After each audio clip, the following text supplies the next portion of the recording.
to Baltimore, Maryland, site of the future SFL convention. I'm your play-by-play Colin Northrup. Joining me, as always, is Rick Northrup. Good evening, everybody. Or, if you're in the West, good afternoon. These two teams meeting in the playoffs for the second time.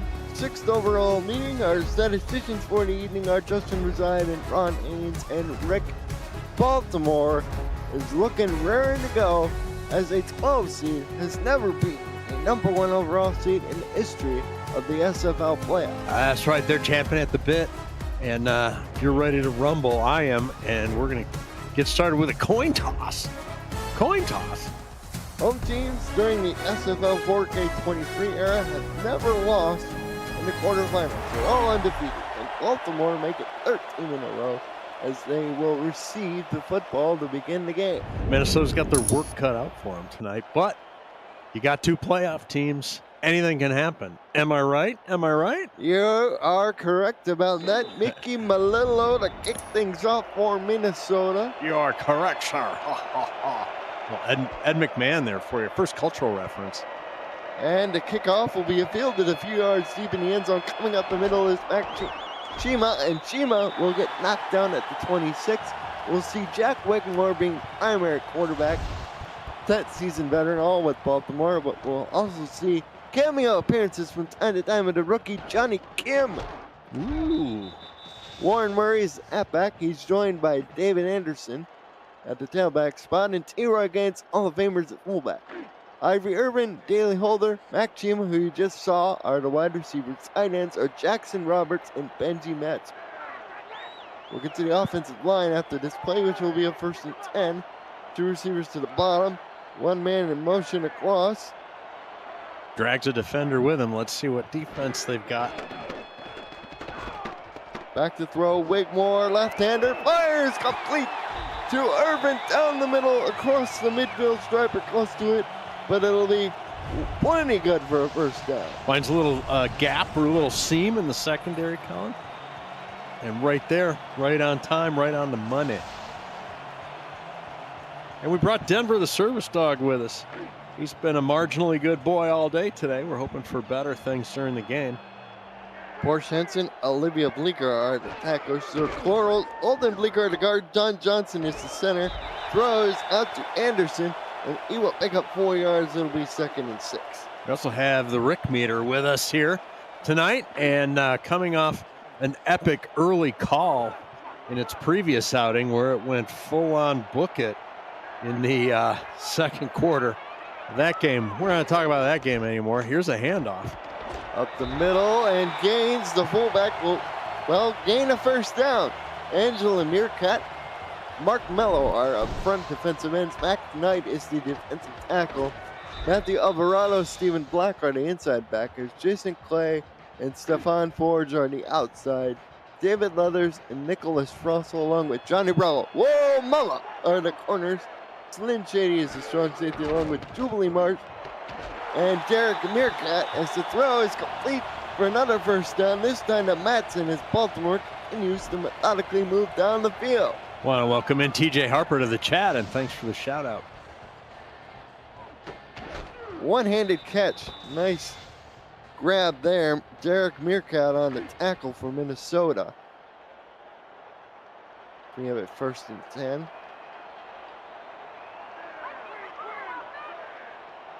Reno, 2 touchdowns along with 2 interceptions in the playoff win. Oh my goodness. Over Carolina. Throw down the middle. Cut is good for a first down to Roberts, the other tight end.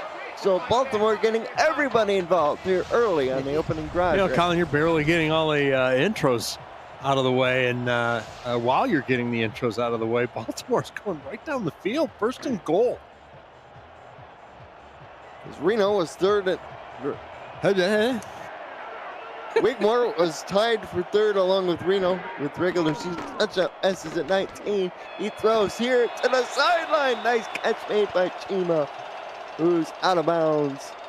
Around the 3-yard line, I'll call it. That'll be 2nd and goal. Chima, 783 yards, 45 grabs. Had a longest reception of 80 yards, 2nd longest in the league. Baltimore seemingly able to do whatever they feel like on this opening drive. Very frustrating, I'm sure, for the Minnesota defense and faithful. High formation, give off to Murray. He's stopped by Meerkat at the line of scrimmage. It'll be 3rd and goal. Well, if they ever had a time to have a stout defense, this is a good place for it, Colin. They can hold them to a field goal attempt. It's going to be a good moral victory for your legend. Single receiver up top on a wing. Here's the give off to the other halfback, Anderson. He doesn't get in. He got stopped about the 2. Tackle made on the play by number 21, David Leathers, the corner, and Shark Tuckington will come out for a field goal attempt that matches his jersey number, 19 yards. Just a good little stand there. Of course, helped out by Baltimore stopping throwing the ball and running a couple of times. They're throwing it all over the yard there. They did have a couple of good running plays along the way, but it was not down on the goal where everything compresses. Drive summary, just about 8 plays. And they get the 19-yard field goal. Did you say just about 8 plays? Give or take? God, don't give me the sinister fish shake there. Kickoff goes through the end zone, and Johnny Reno and the Minnesota Legend offense will come out to work now as it's 1st and 10. Isaac Knox and Colin Hart are the tailbacks. Robert Ensign Jr. is the fullback. And we see Reno stepping up under center. Ruthie Raven snaps the ball to Reno at center. One thing about playing Baltimore, you're going to have to match. That was a good start. Nice pass over the middle. Quake Mam on the reception, number 16. He's joined out there in the receiving corps by Jay Taylor, E.J. Minson, and Deezer Powell. Tight end is Mr. Jason France. Brookie Barr and Axel Raven are the tackles. Carly Forge and Griffin King are the guard. And Reno, one of the SFL's top passers during the regular season, has already completed his first pass of the ball game. This is going to be a run up the middle to Colin Hart, who had 21 carries for only 66 yards, but did score a touchdown last week against Carolina. He picks up 2 on the carry there. For Baltimore, they have a host of big people up front. We'll get to them after this play. It's a bunch to the top of the screen for me. So a quick drop. Reno over the middle, tipped in the air and incomplete. Oh, dicey. Oh. Young Volt, one of 3 strong safeties they have. Giovanni Bolt and John Patrick Levine are the others. Elijah Warfield, Roy Towers, and Ben Sack and Pepper are the corners. Jeff Melanishin, Alvin Mack, and Frank Smith are the outside linebackers. Nate Brown, Ralph Leopold, Al Walker, and Robert Brady across the front for the Vultures. 3rd and 8, 4 wide, 2 to each side. Here we go, back to throw. Reno fires one down the field. Oh, what a catch made by Jay Taylor. Stopped short of the 30-yard line, but it'll be plenty for a first down. Reno stuns the secondary with a pointless spin move in the pocket. Right there, boom. Look at that ball, Rick. He threw it about 1,000,000 miles in the air. And for some reason, the Baltimore secondary all sank deeper than the intended receiver. So easy to spot downfield for a big pickup. And Taylor led Minnesota in yards during the regular season, 835, as well as 3 receiving touchdowns in the year. Had a long of 83. As they pick up another 2 on the ground there, it'll be 2nd and 8. And we're already approaching under 5 minutes to go in this opening frame rate. Right, they threw a little sort of modified Packer sweep to the left side of the formation. Let's see what that sets up here. Dive up the middle, Hart, ooh, stopped in midair. Vultures were ready for that one. I think so. John Patrick Levine on the tackle. JPL, Jet Propulsion Laboratory. Jackson Roberts is the team's first-round pick at tight end. Bo Nishin was previously with Denver. He's been in the league 10 years. But guys don't leave Baltimore once they arrive. Oh. Taylor, unable to hold it in, his young boy makes the second big play for his team on the drive, and Mickey Malillo will likely come on for a field goal attempt. Wow. This is 4th and 6. This is going to be a 47-yarder for the Las Vegas native, who on the season was 20 of 23. It's good. There we go. And you know what? And they match, right? Talked about that important playoff game, and certainly against Baltimore. So they match Baltimore's score with a field goal of their own. And we are level at 3. 4.5-point favorites at home are the Vultures, over under 37.5. Thanks to our friends over at Jack's Data. Mickey Malillo set to kick this one away, as we have 4:23 left in the first.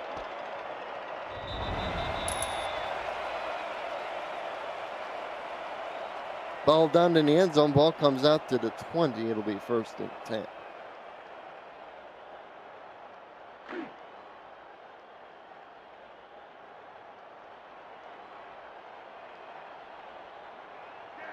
For Baltimore on their 20, they have 2 tight ends on the line, all the same side, single back behind Wigmore. Wigmore throws. Oh, I don't know how he fitted it in there, but he did the Benji Madsen for the first down. Let's see if we get a look from the end zone here, maybe. Oh, a little late there, but yeah, how did that get? How did that make it through there? Alvarado with the huge tackle. That sets up a 1st and 10. Just past the 30-yard line of Baltimore. Wigmore back to throw again. Fires over the middle. Catch made. Mac Chima, who's tackled past the 45 near the midfield stripe. And the fans are loving it here, Rick. It's echoes of their first possession here, Colin, as they make their way down the field. Just a little inside skinny post. Able to make quick work of the safety man trying to cover him initially.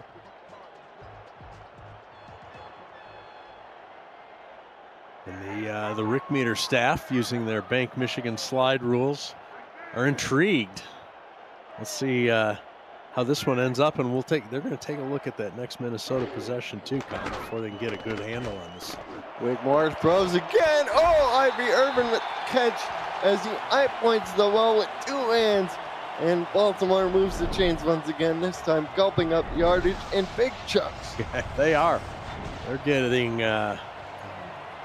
more than needed 10 yards on almost every play here. Wigmore is a perfect 8 for 8. And already over 110 yards passing on just his first 8 throws, 14.1 yards per attempt. I know it's early, but those are eye-popping numbers. It's Irvin. Hauls it in on the little post and will pick up 8 yards to set up a 2nd and 2. This is Sports Gamer Online Stadium. First time we've been here in a while, Rick, in the charm city of Baltimore. This is an outstanding facility. It is. And you know what else is outstanding? The buffet. Oh my gosh. Crab cakes, lots of seafood, the whole deal. Murray up the middle. Murray gets the first down. They'll mark him at the 20-yard line as Baltimore moves it on the ground. Murray, that's his 2nd carry. He's up to 4 yards. You know, the Legend defense is going to have to figure some things out. I think they probably need a little bit better line play in there. Oh, the throw is off the hands of Benji Madsen, but like you said, there was some pressure up front by Minnesota. I think that the on-rushing lineman may have hurried that throw and affected that, and they get a generated incompletion. So after completing the first 8 passes in a row, one finally hits the ground for Jack Wigmore. He's looking at a 2nd and 10. He's back to throw. Has to run out of the pocket. Could make a sandwich. Throws back across the middle and incomplete. He's going high for Madsen again, who is triple team. Well done by the Minnesota secondary there, Colin. It's able to recover and make a play and interrupt that throw. 3rd and 10. Interesting tactic by Minnesota. They moved down one of their middle linebackers inside. In essence, play end position. As Wigmore on the roll throws Irvin, but it'll be 2 yards short of the sticks. Nice tackle made by Nicholas Frosel. That's Frosel, not Fossil. And it'll be another field goal attempt for Shark Tarkington. Don't look now, but despite Baltimore seemingly able to move all up and down the field, except for being in the end zone, Minnesota holds them to a field goal. 6-3 to score. Yeah, let's see what Reno and the boys can do here.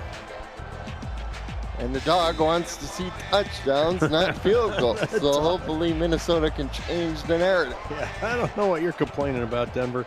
This one's pretty good. Kickoff flies through the back of the end zone. Just using that powerful leg, the Hall of Fame kicker, and Reno, and the offense comes out. They got a 47-yard field goal of their own. Can they break the plan, Rick? We'll find out. Nobody's gone Fantasy Island yet. Have they, Colin? We're almost done with the first cue in our 4-pack. Picked up a 4-pack at the SFL store. Reno throws. Oh, it was bouncing off of Jay Taylor's hands. Incomplete. That ball was coming in a hurry, and I think Taylor wasn't quite ready for it. Maybe, or I'm not sure if the Vulture defender may have gotten a hand up on that too. We're not going to get another look at it, so we'll leave that for the replay, game replay later.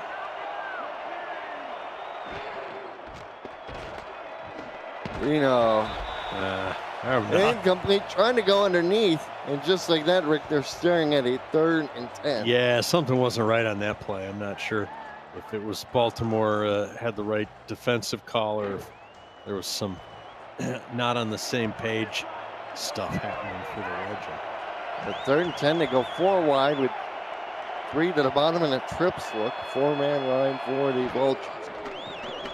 Back to throw, Reno. Fires down the middle of the field, over the head of everybody, incomplete. Jeez. He was looking for Menson, but he overshot his target, and Minnesota will be forced to punt. As you see, Mickey Melillo, he handles both duties. It's just not the duty that he probably wanted to be handling this early in the ballgame, the punting duty. Well, first punt at a minute to go in the first quarter, not bad, but as you said, it's a playoff game, and you cannot get behind in terms of possessions. Maybe more than 1 or 2, certainly 2 is trouble. Baltimore will take over on their own 40-minute, 15 left to go in the opening stanza. An early hinge point in the game, Colin, is that stop, and then excellent field position. Look at me talking better, gooder, for the Vultures. Draw out the middle. Oh, nice to Gaines, who was lined up in the tailback spot. He pops out the other side for 5 yards. That's what I like to call a modified Statue of Liberty. It looks like it's just a drop, and sort of sneakily hands the ball away. Oh, look at Wigmore's first 10 passing attempts. He completed his first 8. But a bunch of those went for huge double-digit yard gains. Yeah. Derek Meerkat on the stop on the run there.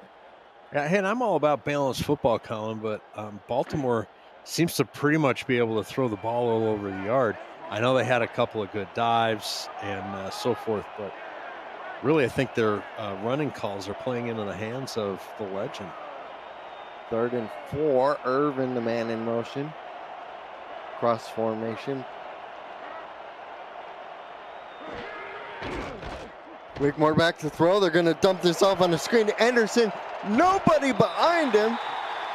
Somebody forgot to cover the screen man. Did he came out of the back? Did he came out of the backfield? Was he in the backfield to start? Yeah, we'll get another look at it here as the quarter expires. Yeah. There were linemen out there, but Anderson just didn't need it. He kept going on an angle. Yeah. And nobody went with him in the white jerseys. End of the first quarter. Baltimore 6, Minnesota 3. You're watching the Simulation Football League playoffs here on the Virtual Football. Aerial coverage of today's game provided by Jag DroneWorks, aerial photography and videography services for real estate, events, marketing, and more.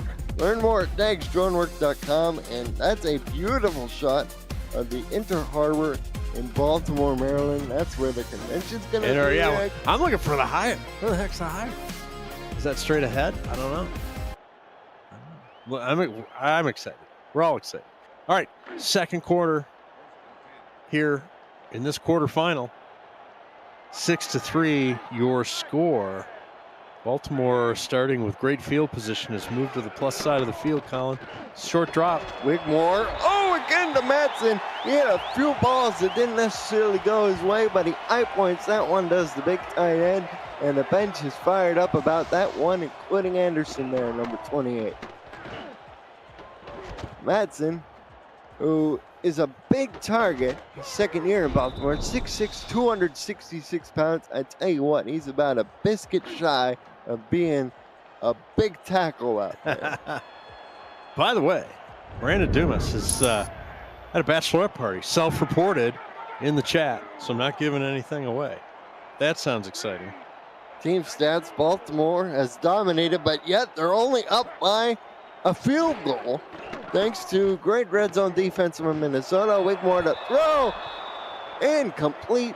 Looking for Madsen again, but it's just a bit long. Just a bit outside.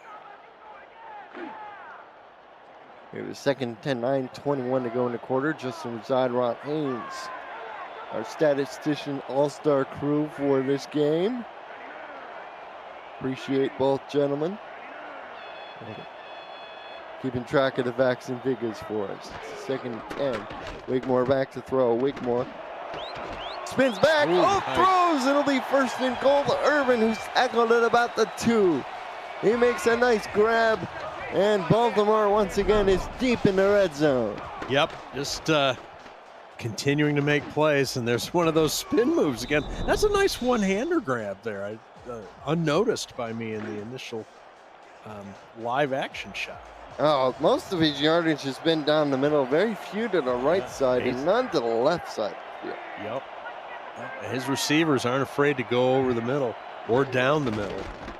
Here's the give to Murray, and Murray trying to plow his way in, but he gets stopped at about the goal line. He did not break the plane. But he was close to breaking the plane. So close to breaking Mr. Anderson will probably get another We'll get a shot here to try and break the plane. Another crack at it. Gaines is lined up in front of Anderson at fullback. We got a little power football here. First man through. Wigmore changing the play. Snaps it. Gives to Anderson. Hurls over man, but the right side of the line, led by the linebacker. Matthew Alvarado says, no, sir. And just like that, it's third and goal, and we have deja vu all over again. No soup for you, he says. In fact, backed him up a yard. Murray now back in. What do the Vultures elect to do here? It's third and goal. Yeah, the stacked LBs on the line. They run away from it. They get to Murray. He powers through a couple defenders, and he breaks the plane for the score. The plane, boss. The plane is broken. And everybody's excited. Oh, the group high-five in the end zone as Warren Murray muscles his way in. He didn't need to go a long way, but the Minnesota defense sure made him earn it. Yeah, that's true that. And again with that if you look statistically, the better your field position, the more likely you are to score, especially put it in the end zone. And picking up the ball at the 40 leads to a touchdown, Colin. No real surprise there, I suppose, statistically speaking. As Murray, he's the man with the touchdown. Waving to his mom. Don't forget Mother's Day coming up. Yeah, shop for your mom if you haven't already. Shark Tarkington, he boots this one. This is going to be returnable. About half the SFL is marking down on their calendars or their to-do list. buy a card and something for mom this week. It's all part of the 360 life advice you get here, at least from this side of the broadcast booth. Minson was back there returning. Okay, you're so excited. I am excited. Minnesota has the ball on the 28, but all of a sudden, Rick, they're down 2 scores after being down by just 3 points. What seems like 2 minutes ago. Yes, and I mentioned that that punt, forcing the punt in the good field position, might have been an early hinge point, and it looks that way. Reno down the middle with Jay Taylor, who somehow catches it in between 2 people, and Minnesota gets a splash play to start the drive. A splash play, nice. Yeah, just sprints out a little bit. Clean view downfield, Colin. That's going to be an easy play for Reno, assuming his guys are running crisp routes. We got a single back behind Reno. It's a cushion there. They're Interesting. going to pass again. Reno tipped in you get tripped by the linebacker. Is there a flag? Jet Belnishin called for the deflection as Mr. France was the intended receiver, but it'll be second down for Minnesota. We've not seen a hanky on the field yet tonight, Colin, have we? Pretty clean football game so far. 2nd and 10. We got Deezer out in motion to the bottom of the screen. He's going to make himself into a trips over there. Back to throws. Reno fires. Jay Taylor 20, 15, and tackled just beyond the 15. Is it another first down for Minnesota? And their coach loving it down on the sideline. Big number 80. And the DB just was a little out of position, couldn't make a play, and then had to play catch up on Jay Taylor. Look at Taylor, 3 catches for 90 yards already. Axel Raven has to be happy with how his offense has been performing this Look at time. this. Collard on the carry. Collard with the still block. going. And he gets the man into the end zone. Nobody touched him till about the 2, and touchdown Minnesota. He's bouncing off defenders and dragging a guy. Well. And Colin Hart Right showing there. you his heart. Oh, what a It block. kind of squeezes through there, and then Big 43 just is too late to the party. No, sir, you cannot stop him. That was John Patrick Levine. Some great blocks thrown out there by Taylor and Powell, as well as Robert Hanson Jr. and Mickey Malilla. Tack on the extra point, make this a 1-score game again, and he does. Just following the Rick prescription. Keep it within 1 score. 4 plays, 72 yards. Look at, on the first 6 drives today, we've had only 1 punt, no turnovers. The rest have been all scores. That's right. Just amazing. That's nice. That's nice after that snoozer of a game we called together last time. This is exciting. Turn up the middle. Chima grinding his way to the 30-yard line. He'll be wrestled down there. Rooms are going fast for the 2025 SFL Convention, kicking off the league's 25th anniversary season, July 10th through the 13th.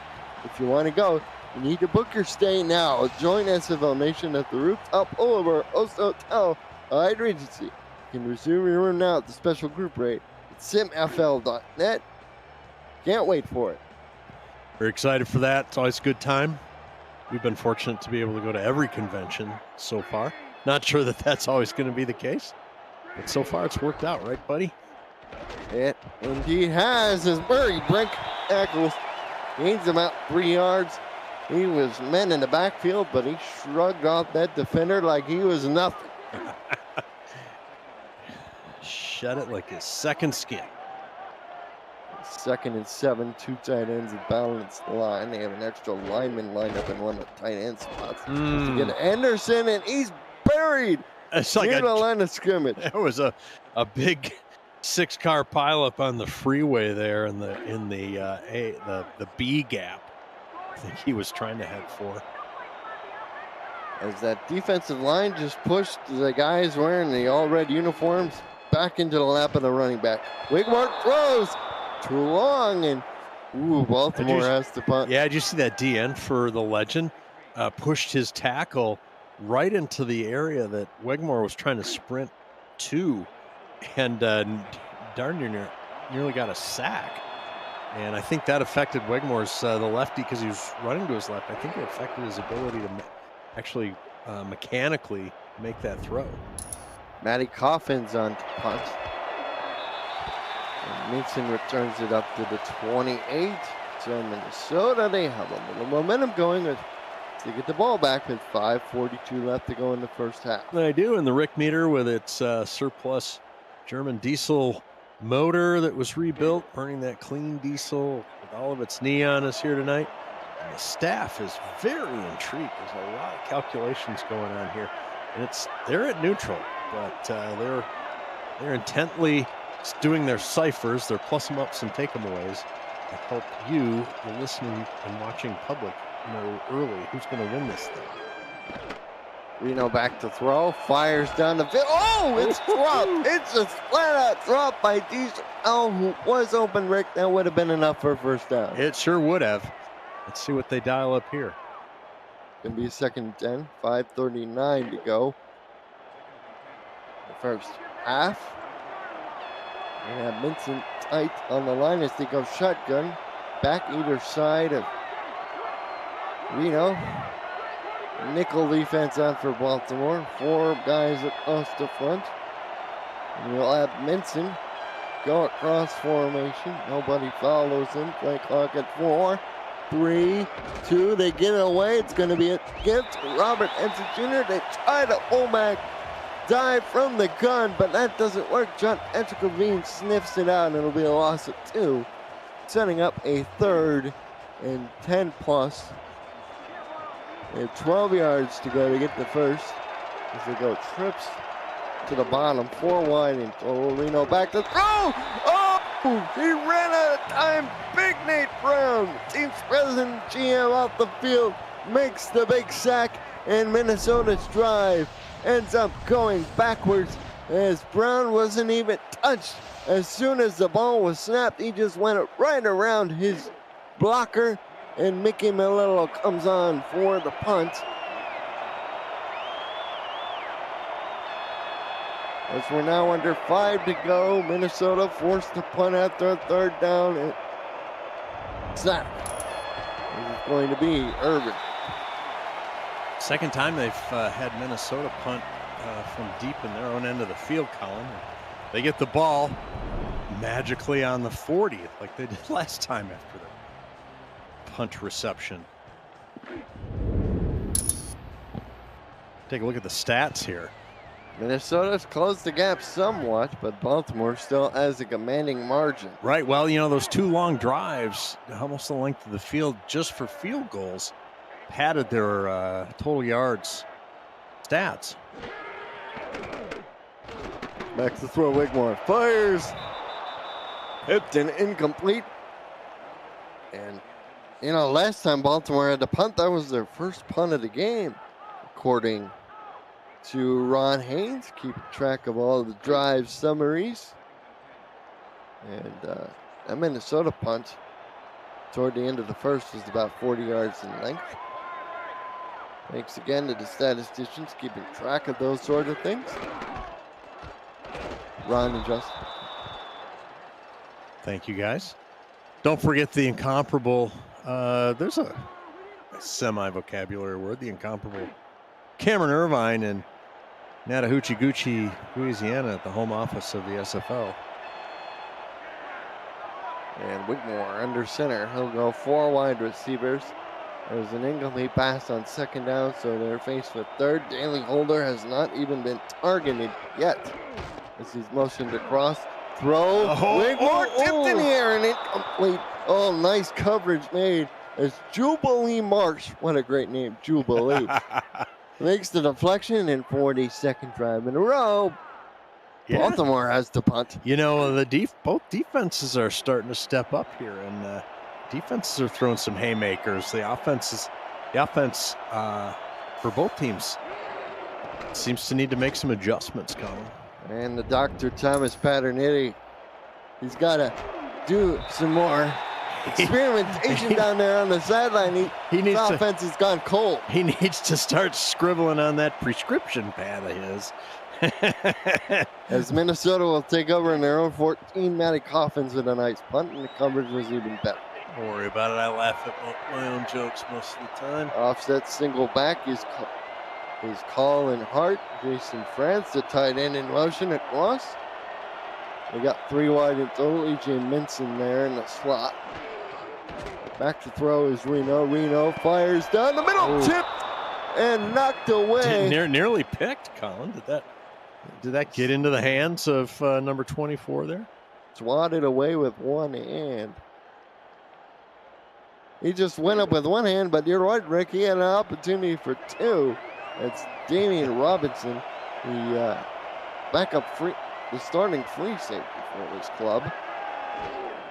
Knocked that away. It's 2nd and Reno throws. Catch made this time. No doubt about that one as Powell hangs on to the ball. That was great. Good footwork by the QB and delivers that on time and in the window. You can see, bang. Bingo, bingo, bango, as Mickey Redmond would tell you if you're a fan of the Red Wings. Offset I formation, 3 wide. Out in the formation, here's the give to Colin Hart. He only gets a yard. John Patrick Levine has been active as he makes yet another tackle, Rick. Yeah, the Jet Propulsion Laboratory is Johnny on the spot. Of course, JPL managed by Caltech. Lawrence Livermore managed by Cal. Those things, because one of the kids went to Cal. Well, down the middle, Minson on the reception. He has the first down marker, and just like that, Minnesota's near midfield. Reno has been sharp for the most part, Rick. He's had a few misses here and there, but there have been a couple of garbage type plays. There was that one over the middle where nothing seemed right, and it was incomplete. But boy, these deep shots, deeper. He hit his last 3 in a row. He was 4 of 10, but Minson finds yet another completion as Minnesota's fired up about that one as they continue to move down the field. And the big slot man, nobody picked them up. No, no, indeed, and Jake Barnett picks up on the Mickey Redmond reference. Nice, good on you there for that. Offset single back to the left-hand side of the formation behind Reno. They pitch it out to Hart. Hart has to break a tackle, does. Makes the second man miss. Down the sideline he goes. Picks up a first down just past the 15. And Hart down the sideline there. He are a sniper there, Bruce. And I tell you what, who was sniping on that play was the linebacker. That was Melanishin. He looked like he had an easy stop, but Mr. Art said no. No, I'm continuing down the field, don't you know? He's 5'10", is Hart, but he's 200 pounds. He's been in the league 14 years. We beats the 2-minute warning. 2-minute warning. Rick Meter is still at neutral.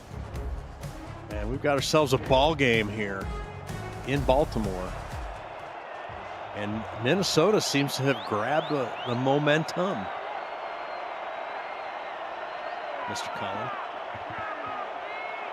I agree, Mr. Rick. All right. You're spot on with that assessment, Dad. As the 8-5 legend come in as the 12 seed to the number 1 overall seed in these playoffs. The Baltimore Vultures and are hanging tough, although E.J. Minson unable to all that one in. Incomplete 2nd and 10. Clock stopped at a minute 58. By Minnesota in position to at least attempt a field goal to potentially tie the game, Colin. And in position to do more. Give to Hart on a sweep. Gets to the 10, he'll be stopped there. You know what's dangerous for Baltimore is if Hart, he's starting to get a little bit of a rhythm himself. If he gets on track here, I think that makes the Minnesota offense that much more fearsome, more being multidimensional. This is a Minnesota team that was 6th best rushing during the regular season. Throw the end zone, incomplete. Johnny Reno had his guy in the back of the end zone, but alas, he was right out on the white. He was out the back, runs his route out the back of the end zone. I'm so sorry, Legend fans, but that's hilarious.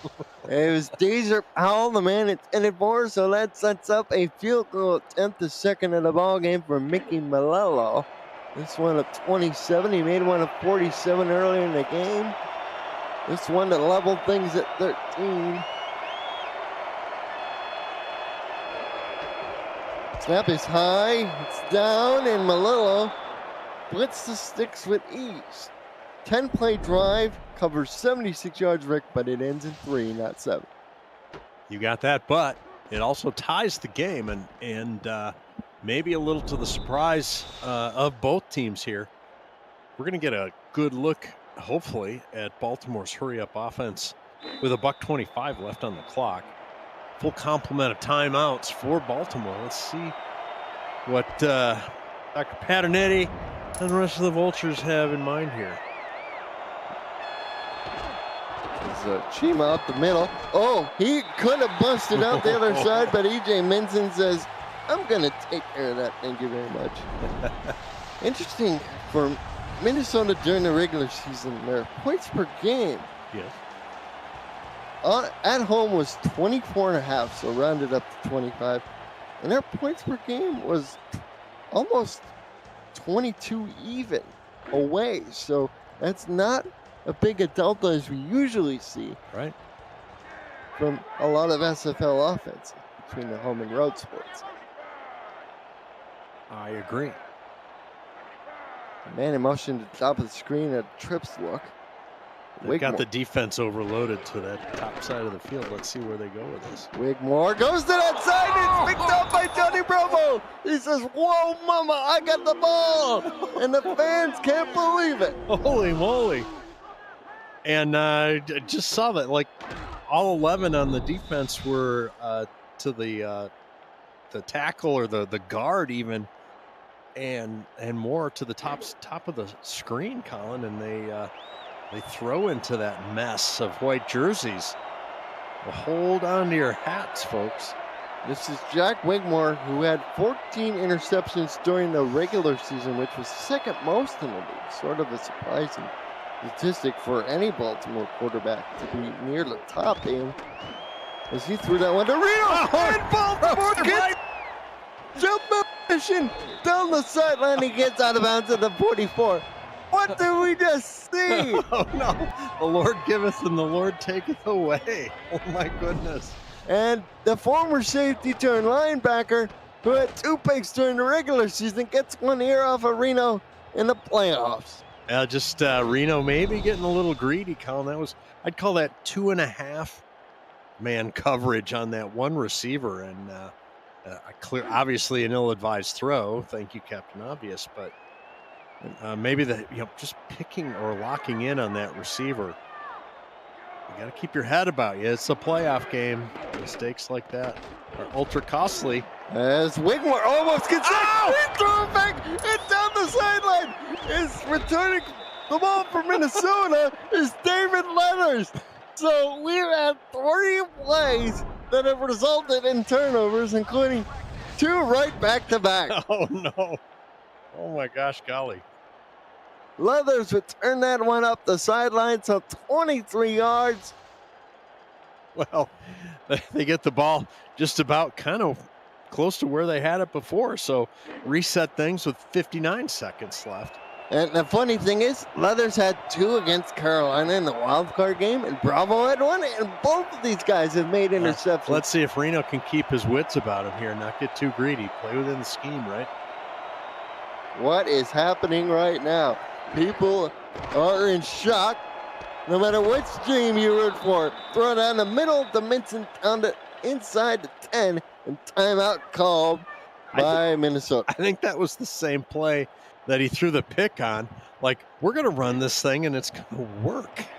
It's a like skinny post or whatever off the right side of the formation. Except Baltimore didn't have the 2.5 man coverage that time. Minnesota is going to throw again. Ooh, and took out, but this time it's a touchdown for Minnesota. Teaser Powell gets redemption. Oh, calls the service people because the plane is broken. He broke the plane. Oh my gosh.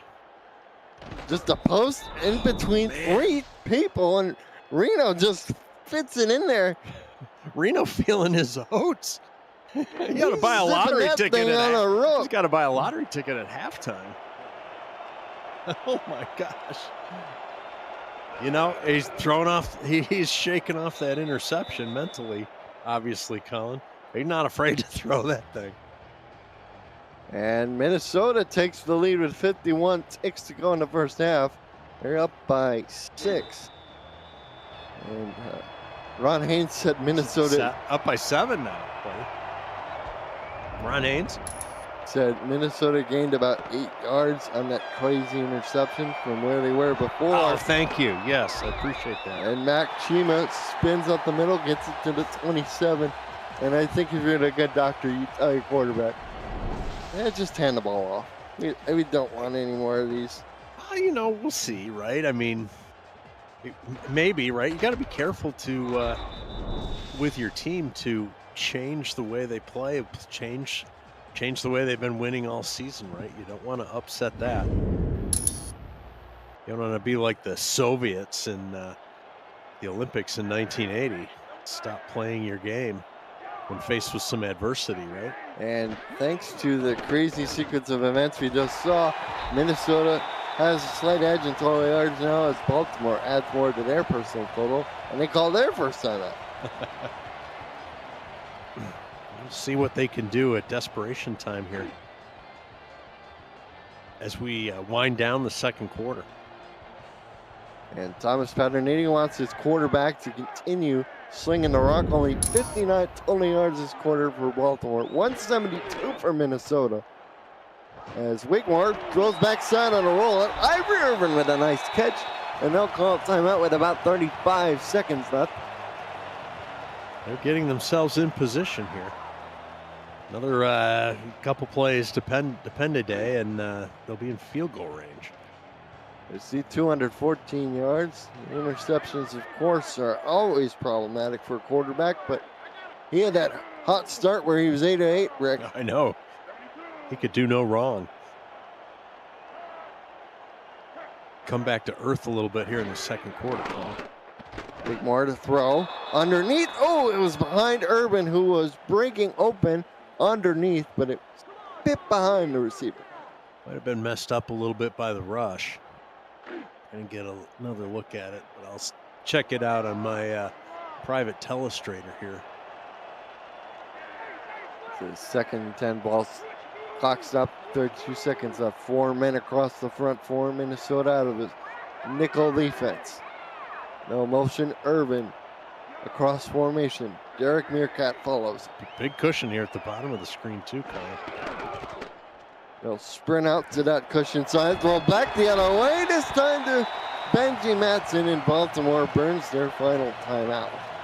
So they have no chances to stop the clock. They got to be careful how they use the middle of the field now. Right, I'm sure it'll be nothing but pass plays here until they either run out of downs or stick it in the end zone. See 5 receptions there for Matson. Short drop over the middle. Oh, Colin surprised me over the middle. And they have to go hurry up, although an empty set is always good to use it, and they have to spike it on second down to preserve time. They go over the middle, don't get a first down. Then they got to spike it to stop the clock. They're immediately at third down with only 16 seconds left. Interesting. And they are down by a touchdown, like you said, so they probably want to try and throw this ball toward the end zone. We'll see what they do here as they go 4 wide. Wigmore back to throw. The rush is on. Fires! It's intercepted! Intercepted by Johnny Bravo, his second in the game, and he is on his way. 50, 40, 30, 20, 10, 5, 4, 3, 2, 1. Give him 6 points. Oh, my goodness. Who'd have thought?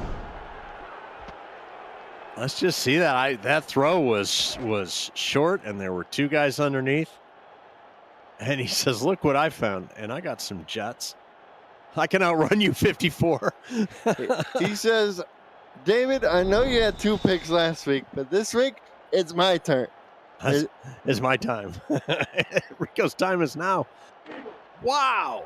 Stunning last 2 minutes here with Minnesota scoring a touchdown, and then we're trading interceptions, getting a touchdown off of it, and then a pick 6.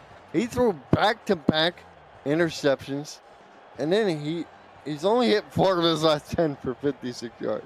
Wegmore struggling here after starting out fairly strong. Am I wrong? He's struggling, but good thing for T-Pat and the rest of the staff in Baltimore. There's still another whole half to play as time runs out in the first half. 27-13 first half score. Well, stunning first half here for a playoff game, Colin. The what seed did you say Minnesota was here? They were the 12 seed. And what seed did you say Baltimore was? Number 1, right? Baltimore was the 1 seed. Holy cow. Well, we've reached halftime. And your score's Minnesota 27, Baltimore 13. You heard that right. But how we got to that score was a little unusual, right? Because at one point this game was 6-3. It was. So we'll get a couple looks at things here.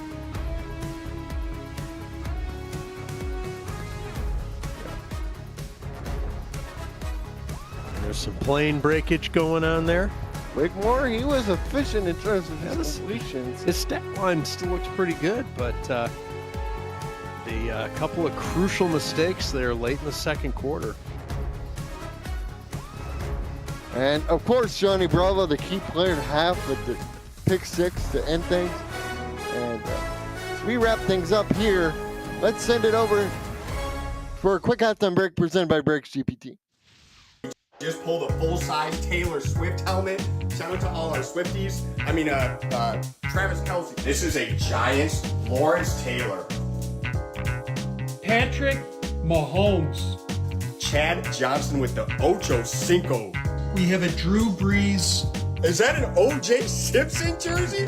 An Aaron Rodgers. Oh my goodness. Tom Brady! Tom Brady!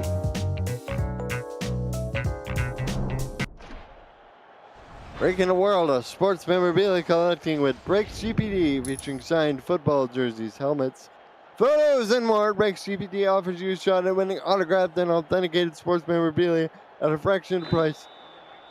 Join the community of collectors on our Breaks GPT Facebook page. Lock in your shot at hitting a humongous headline on our site, breaksgpt.com.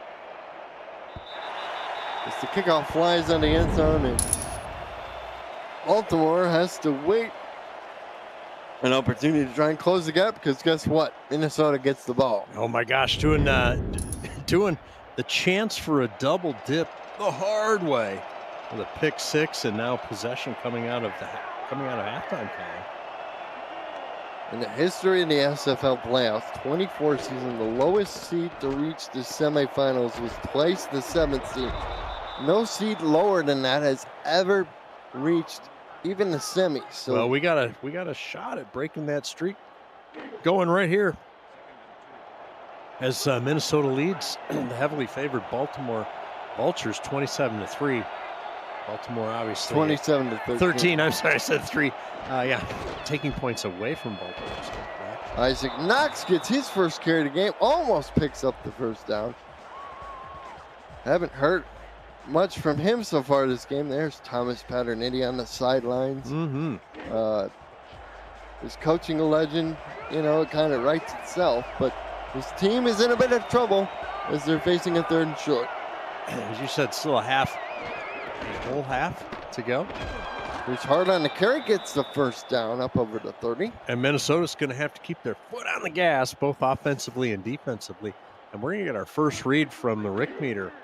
And if you had the Rick meter's first read being advantage Minnesota, you win that square, because that's what it is, advantage Minnesota coming out of halftime.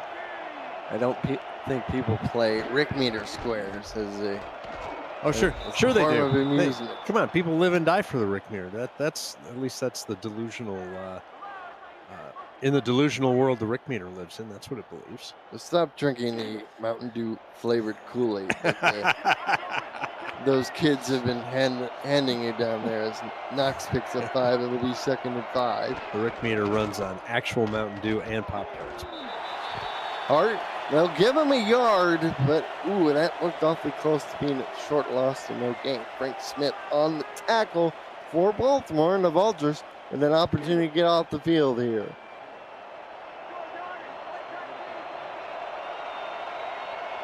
Reno up under center. Single back behind him is Hart. Line shifts out a little bit. And Reno Drifting. drifting out of the pocket, throws backside over to Adam Decent. Also, Baltimore gets a stop. You know, he was open. He was open. I'm not sure why that wasn't on target. It was on time. It just kind of sailed on him. Well, this is exactly what Baltimore was hoping to do coming out of the break, buddy. Fair catch called at the 24. All right. So let's see what Baltimore's got lined up. If you joined us already in progress, Baltimore's first 2 possessions were really impressive. Almost every play went for at least 10 yards. They went down the field twice. They put 6 points on the board. And then after that, it's been more Minnesota than Baltimore. There's Gaines on the carry. He picks up 5. Haven't heard much from the stable of running backs. I mean, Murray did score at one point. Yep. And they do, Baltimore does have that sort of what I call the modified Statue of Liberty, the tricky delayed handoff. Murray, ooh, he continues to grind forward before he gets whacked a yard short of the sticks. He's setting up a 3rd and 1 as we're under 7 to go in the 3rd. We got Anderson checking in behind Gaines in the I formation. To go the extra tackle again, lined up at one of the tight end spots. They give the Gaines on the dive. He got the first down, they say. They say. Ooh. Do you risk one of your very important second half timeouts to challenge that? No, Minnesota lets it go. And Yeah, we're good. I'm good. Keep playing. back to throw, Wigmore throws down the field. Catch made by Pensy Madsen before he gets thrown down to the turf just past the 45. And that's the kind of danger Will Robinson stuff that Baltimore can do to you. Barely made a first down, and then look at this thing. You know, Wigmore, he's thrown for a boatload of yards, but the quarterback rating not helped by those 3 interceptions. What is his QB rating, since you brought that up? Thanks to our guys in the stats truck, Justin Reside and Ron Haynes. It's 51.1. The rating That's is not good. That's not very good. Well, What is Reno's rating? Reno's rating is 70.9. Okay, yeah. Not a lot better, but yeah, better. There's Irvin. He's been busy. He's up to 8 grabs for close to 100 yards. His next catch will probably put him over 100. Well, the defense is loaded for bear here, and they're right. It's a run. Off to the left side, and they'll squirt ahead to make it a 3rd and 5. Bit longer than the previous 3rd down they had to convert. They're only 3 of 8, which means they had only converted 2 3rd downs and a half previously. Throw, and it's complete. They were going for the old shooting match there, but David Leonard says no, and the fans, well, they know. I know. That's not good. You know what's funny, Colin? Mark Lopez is in the chat. It's like, hey, I stepped away for a minute. It was 13-10. What happened? I don't think I can sum it up any better than Mike O'Neill did. He said pure madness. Exactly. Pure madness. Matty Coffin's back on the punt Minnesota only 2 of 7 on third down, so third down defense for both these squads have been really stout. Yes. Minnesota will take over on their own 14. Yeah. So far, at least on the successful scoring drives, both teams have actually avoided third downs, right? There's been a lot of first downs for first downs, second downs for first downs. Clock stopped at 5 minutes. 1st and 10 for Minnesota on their own 14. They run that draw up the middle. And Colin Hart picks up 2. Trying to catch him. I get the idea. Everybody's thinking pass. They're backed up, in their own end. Not ideal starting field position for Minnesota. They need to just focus on grinding out, using all 3 downs to get first downs here. Just to get out of the shadow of their goalpost. There's Knox on the carry. Knox gets stopped in the backfield for a short loss. Guess who? John Patrick Levine. JPL.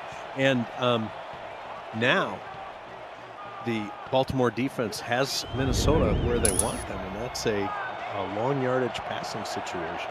Only 19 total yards this quarter so far for Minnesota.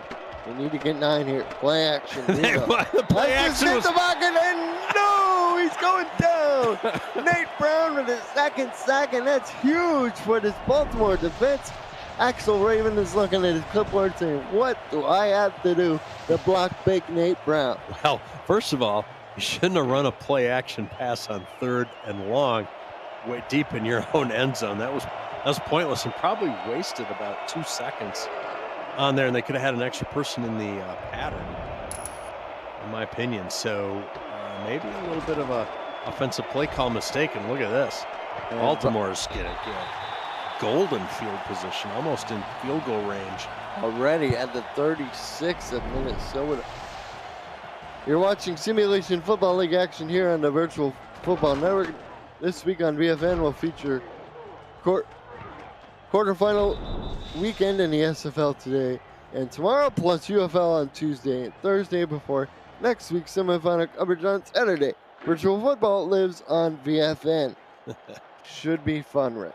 Should be. Welcome, student Akai, challenging me on my Swedish in the chat already. He thinks everybody should get free crab cakes, basically. Get back to that later. Here's a handoff to the right side, Colin, for 0. Oh, they're going to give him a yard. +1. +1. +1 for you, sir. But it easily could have been for a short loss had he not broken through the initial tackle of Stephen Black. The only thing good about that play is it goes in as a plus play in the stat book. Over the middle, off the hands of the receiver, and incomplete. Matthew Alvarado making sure that ball hits the ground. And Minnesota's D has Baltimore in a 3rd and long, although totally different end of the field. But see the numbers for Wigmore. He's struggled lately after that start we talked about earlier in the ball game. Bunch to the bottom of the screen. Jack Wigmore back to throw. Jack down the middle. Catch made. That's Ivory Irvin. That's been his security blanket, and that's Baltimore another first down. Just a nice play when they needed it, Colin. Because it's going to be, I assume, near the outside range of the field goal unit. Johnny Bravo on the hit. As we're now into 3 to go in the 3rd. Irvin up over 100 yards with that reception. He's sitting at 113 on 9 receptions. He throws. Another first down. Yeah, see, this is how you avoid those nasty 3rd down conversion problems. Just keep getting first downs. It feels like we're getting callbacks. Oh, that's a fun thing to say. The first few drives of the game where Baltimore was just like ping, ping, ping. But deep in the red zone, this is where they've had difficulties. Right. Yeah. This was the first quarter they'd stall out and kick a field goal. Gaines on the toss. He'll gain maybe 2. Leathers on the stop. Right. For Baltimore's account, a field goal does add some points, but it still makes it would still be a 2-possession game, and you got to start counting possessions, people. Here's Wigmore, fires underneath. Matson down 2. They're gonna stray maybe to 3 or 4. Yeah, very close. Tension building in the stadium now. It's 3rd and goal. Probably go run or pass here, depending on what your success rates are on different against different defenses here. Playing them straight up. 5 men across the front. They're going to throw again. Dump it up to Gaines. Oh, yes, it's a tip arm. It gets in the end zone, they say. The ball across the plane. And if it did, it was by a chest hair. Oh, wow. Yeah, maybe the laces got over. I'm not sure. We'll get a better look at it. The score, the official score, had no doubt that he made it. Stiff arm. It looked like he did. It looked like he had at least 1 foot on the line. We're not going to get a shot down the line, so touchdown will stand here, uncontested.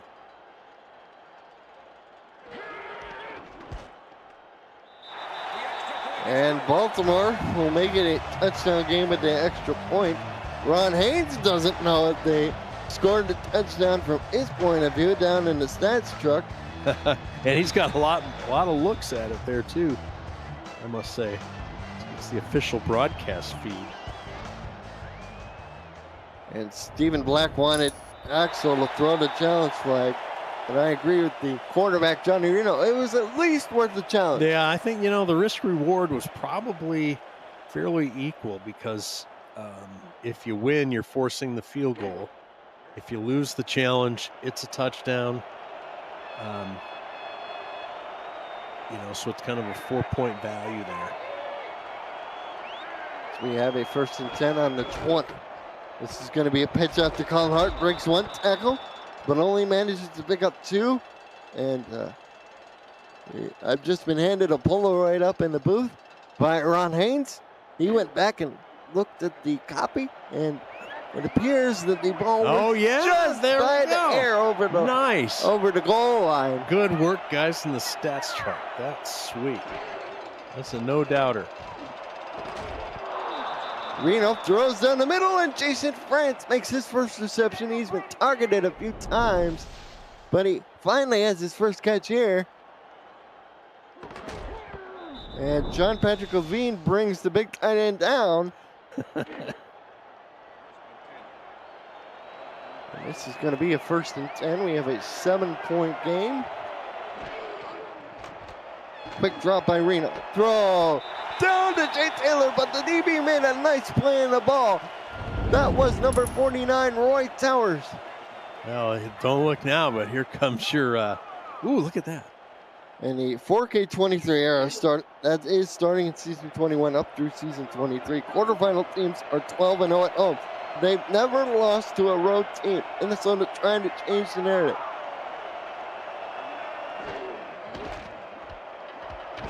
Here's the run out to Colin Hart. He will gain about 4 yards to set up a 3rd and 6 as we continue to drain time off the 3rd quarter clock.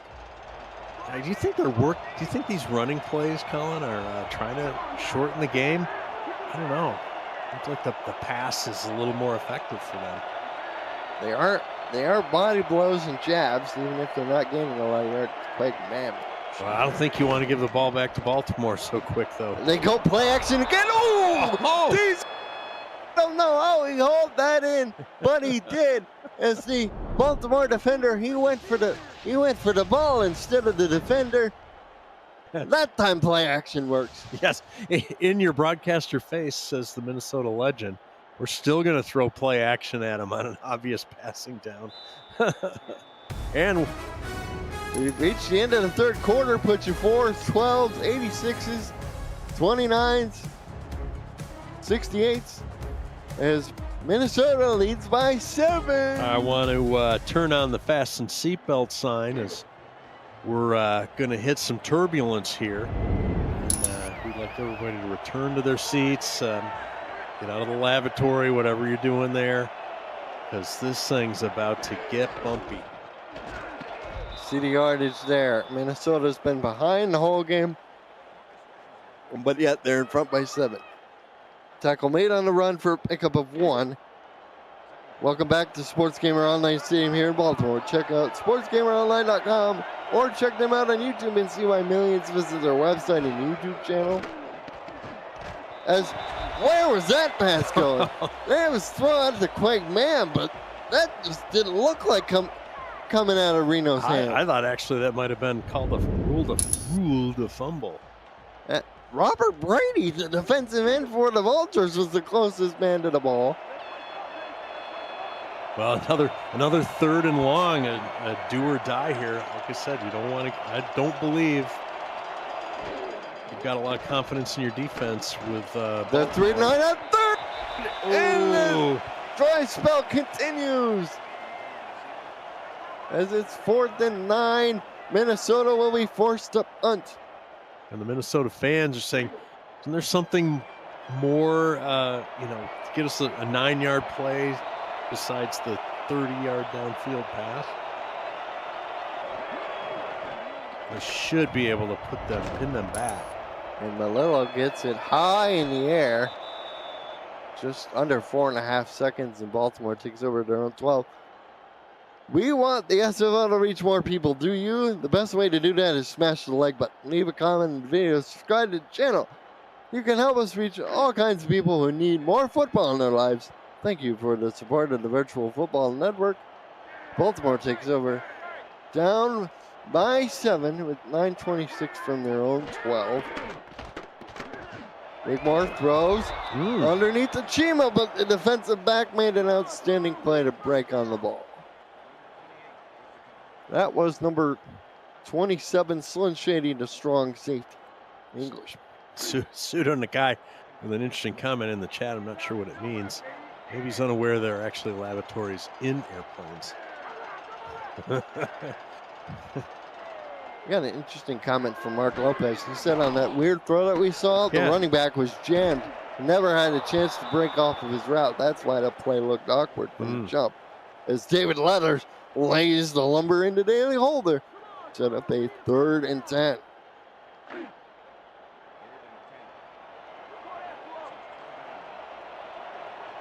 Well, definitely a hinge play here, especially if you're Minnesota. Matson in motion out of the bunch. Now he's a true flex. Why? Minnesota D doesn't move. They know what they're doing. Throw down the middle. Irvin on the post has the first down. Yeah, he might have even come back a little bit to make that grab. Excellent play. Good on you, Baltimore. Throw down the middle. Irvin's been the high volume target. High volume target. He's your popular priced receiver for your high volume receptions. As Wigmore's now up over 300 yards on 39 pass attempts. Here's number 40, and it hits the ground incomplete, looking for Chima. Wigmore's been able to play pretty cleanly. Hasn't had an interception since he threw that pick 6 to end the first half, Colin.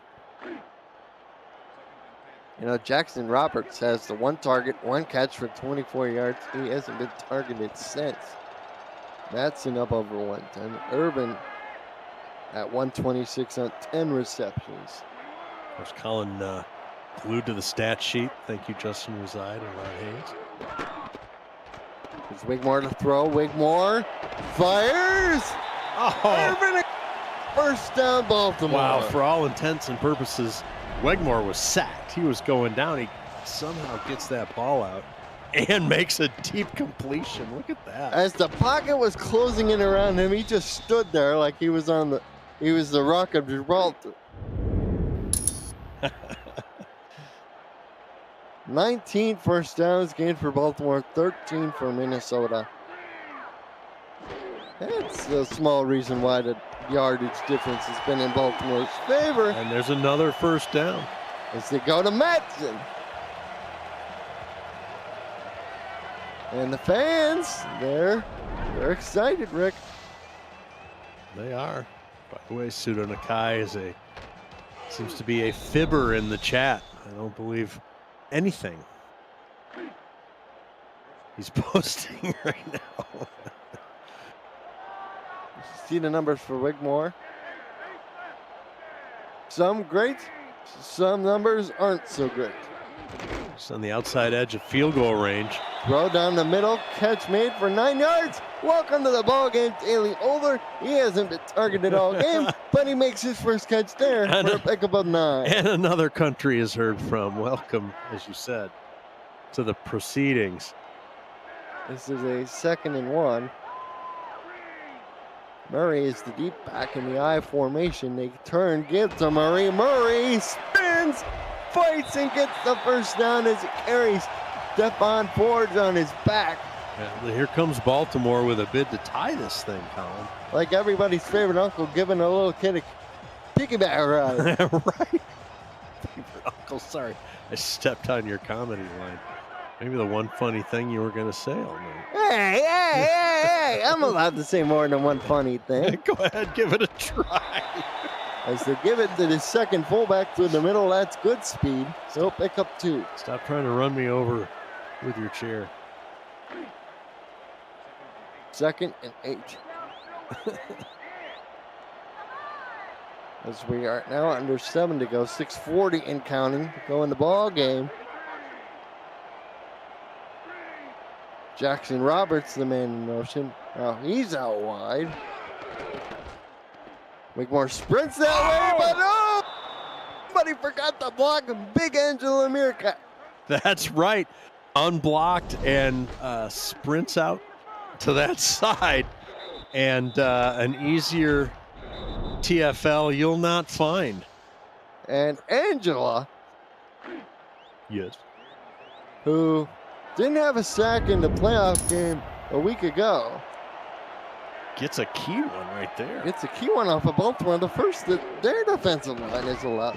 Look out, Wigmore throws, and the catch is made, no, but he's short by inches.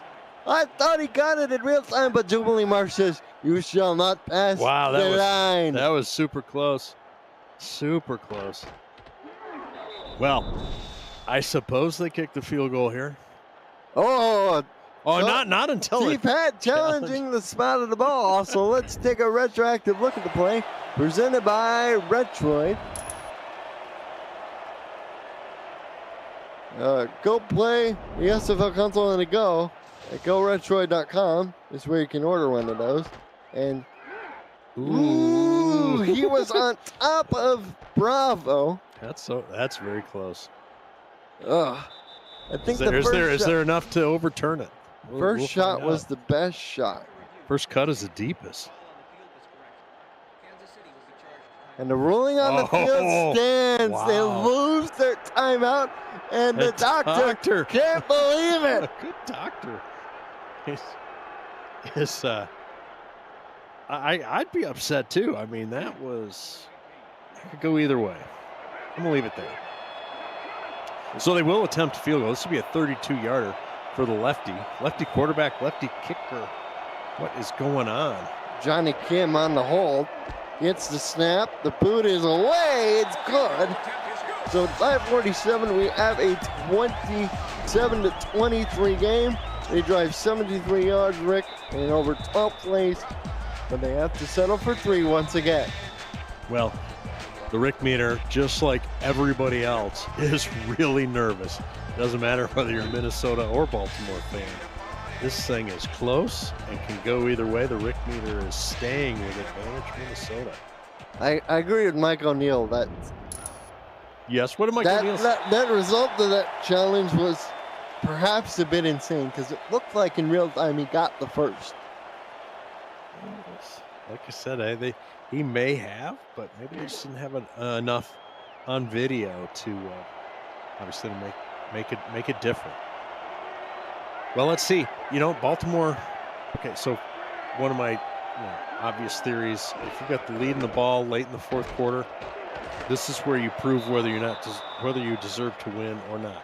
You got to be able to possess the ball and add to your lead, and wind up the game. Can't do that. Everything's on the table. Let's see if Minnesota can do that here. Dive off the heart.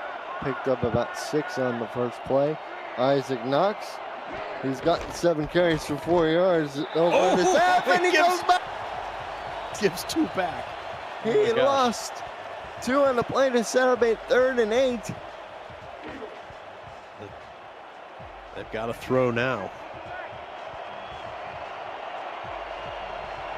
3rd and 8, under 5 to go. Legend trying to be legendary here. Reno throws, tipped, incomplete. Looking for E.J. Minson, but Wow. Young Vault says no. And again, they need 8 yards. They try and get 20, 25. Same thing we saw in that last possession that resulted in a punt. Interesting note from the league office. They reviewed it, and they said the ball looked like a hair short when you slow it down to 25% of regular And speed. that's from the home office, from the league office. The commission taking a look at these things. And Baltimore takes over on their own 42, 4:45 to go. We could be barreling toward the conclusion of an exciting ball game. Jack Wigmore. Center checking with Wegmore. This is going to be the 72nd play run by the Vultures. Minnesota's had only 57. Still a lot of plays, and you can see we hit the over in the first half. Run up the middle. Gains about 4 yards. That's gains from the fullback. As the fullback lined up as the tailback. There you go. And due to the failed challenge a minute ago, Baltimore only has 2 timeouts left. They'll have that and the 2-minute warning to work with. 2nd and 6. Here's the give to Warren Murray. Murray gets stopped short of the 50. He'll be a yard short. League office having fun with me in the chat since I can never correctly pronounce. That was Mike O'Neill. Oh, Mike O'Neill, sorry. Having fun with me. I can never really pronounce the city of the league headquarters. And there's a first down. Anderson picks up the first down. He had been held to negative 1 yard on 3 totes of the ball before that, but he continues the team's drive with a pickup of that first down on 3rd and 1 as Baltimore is up over 400 yards. They're at 4:14 at the moment and look poised to add more. They've gained 155 yards this half. Minnesota's only gained 54. Throw it down the middle. Benji Matson hauls it in. I think forward progress is going to get him near or past the 40-yard line, which matches his jersey number. Brings up 2nd and 4. Clock moving. We'll get under 3 minutes here. It's 2nd and 4. They go offset eye, 3 tight ends. Some extra big guys up front, and T-Roy Gaines, fullback dive through the middle, has the first down. And we're looking at 4-down territory the rest of the way for Baltimore, in my opinion, because field goal is going to do nothing for them, and they may run out of time. They've got to put this thing in the end zone. They've got 2:40 to do it, Colin. Man in motion is Mac Chima. David Leathers follows into the top of the screen. Leathers has been a menace for Minnesota in the defensive backfield. Draw up the middle of Murray. Murray almost broke a 2nd tackle, but still gets credited for 7 yards. Want to remind you folks, quarter action continues tomorrow at 6:30 p.m. Eastern with the Albuquerque Adams taking on the Mexico City Aztecs, followed by the Washington Trident hosting the Fort Worth Tours at 9 p.m. Eastern. The SFL playoffs are here on VFN. Let's go. And the drive just continues. That will take us to the 2-minute warning. Baltimore faced to the 2nd and 3. Colin and Rick Northup here in the broadcast booth with you. Statisticians Justin Reside and Ron Haynes. Cameron Irvine. Keeping all the gizmos working back at league headquarters. Gizmos. I didn't have that on my bingo card. Here's to get to Murray. Murray squirts through the middle at only 28 yards prior to that one, but he makes it a 3rd and 2. Johnny Bravo on the tag.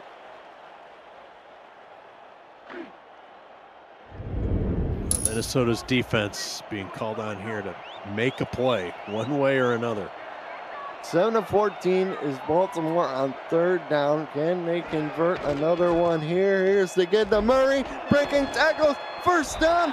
Past the 20, just short of the 15. Murray's so slippery and has so much momentum. He got the first down going sideways. Watch this right here. That's the first down, and he keeps going. They just cannot get him to the ground. He's going to will his team into the end zone at the rate he's going, Colin. Minute 14 and counting. Baltimore taking all the time off the clock. They're milking it like a cow. Doesn't help as Wigmore is sacked from behind. A couple of DBs came flying in underneath. Will they take a timeout here? I don't know. Flynn Shady on the sack. And they will not, and they're huddling up. They absolutely want to make certain that they are the last team to touch the football. 19 yards away from glory. Throw down to Metzen. Incomplete. That's it to be 3rd and 12. Johnny Bravo on a stop. Minnesota's D, 2 plays to win the game here if they can prevent the first down, Colin. Let's see what Dr. Paternetti has prescribed for this play. I think we've seen this formation before. Down the middle. Back to throw. They go that way, Metzen. Down inside the 2. And they still haven't called timeout. You got 30 seconds now, which actually is a lot of time when you're on the 2. Not a lot of time when you're on the 19. We still have a couple plays to get to the end zone. Here's again to Murray. Nobody touched him, and he's in the end zone with 17 seconds left. And for the first time since it was 6-3, Baltimore has the lead. Oh my goodness. All the defenders get caught up in the wash, and it's an easy saunter into the end zone around the left side, Colin. Well, you could feel the relief in the stadium here as Baltimore retakes the lead. Well, this nets it to a field goal game. Minnesota will have all 3 timeouts remaining, but how far will they have to go? See what they can generate on a return. Ideally, Baltimore will kick this into the end zone for a touchback. Here we go. Boot is away. And Minson's going to take it out. He's running up the middle. No, that's quick, ma'am. And ma'am drains the clock down to 11 seconds. 11 seconds to try and generate at least a field goal try. That's barely enough time to get to run a play down into field goal range, Colin. They do have their timeouts if they're successful. That was a 12-play, 58-yard drive. Took 4 minutes and 28 seconds off the clock. Starting from their own 42. Minnesota, they need a miraculous kind of miracle. A miraculous miracle? Yes. A double miracle. Reno throws. It's intercepted.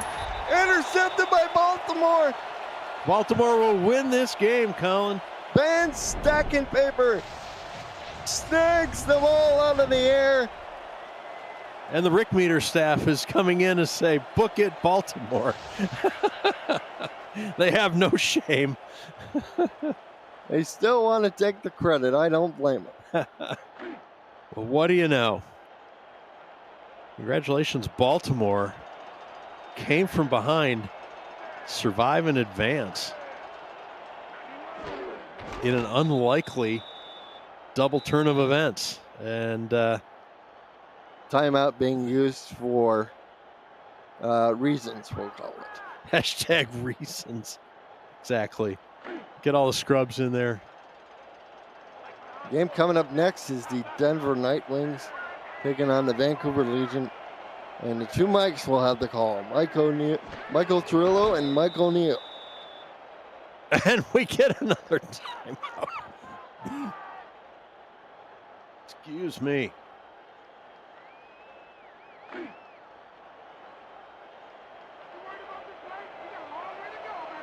This ought to do it. One more kneel down, and the fans will go home happy.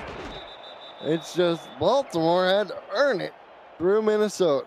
There's your final. Baltimore 30, Minnesota 27. Colin, your thoughts on this thing? Wow. just wow. It was an absolute crazy game. It was 6-3, then 13-10, and then it's like the game got supercharged. Look at that, Minnesota's second quarter. They break out for 24 points. And credit Baltimore's defense. They hold Minnesota scoreless in the last two quarters, giving their offense a chance to right the wrongs, if you will. And Baltimore comes out on top. Takes success on both sides of the ball, Colin. And we saw that in Baltimore tonight. Minnesota's offense just couldn't match in the second half. I think the player of the game for Baltimore was Iver. He put the receiving core on his back and said, I am him. And what were his stats? He finishes with 140 yards on 11 grabs, 26 first downs, almost 500 yards of offense for Baltimore. Congratulations to them. Yes. Thank you to our statisticians, Justin Reside and Ron Haynes. Cameron Irvine back in the home office. 30 to your final. Your final is Baltimore 30, Minnesota 27. Denver, Vancouver coming up next. Good night. And good luck.